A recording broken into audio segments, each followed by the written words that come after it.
ఇవాళ మన ప్రభుత్వం, మీ ప్రభుత్వం, ఇందిరమ్మ ప్రభుత్వం వచ్చిన తర్వాత అన్ని సంఘాలను, మా అధికారులను సమన్వయపరిచి, మా మంత్రులను సమన్వయపరిచి ఖచ్చితంగా సంఘాలన్నిటినీ ఏకీకృతం చేయాలి, సంఘాలకు సహాయం అందించాలి, సంఘాలను బలోపేతం చేయాలి.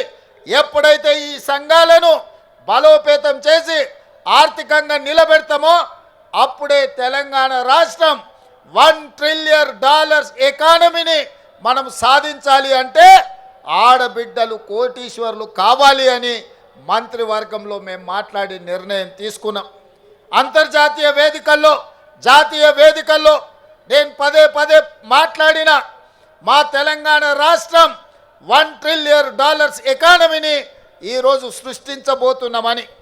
అది నా శక్తి మీద విశ్వాసంతోనో, నా పనితనం మీద నమ్మకంతోనో కాదు. నా నమ్మకం మా ఆడబిడ్డలు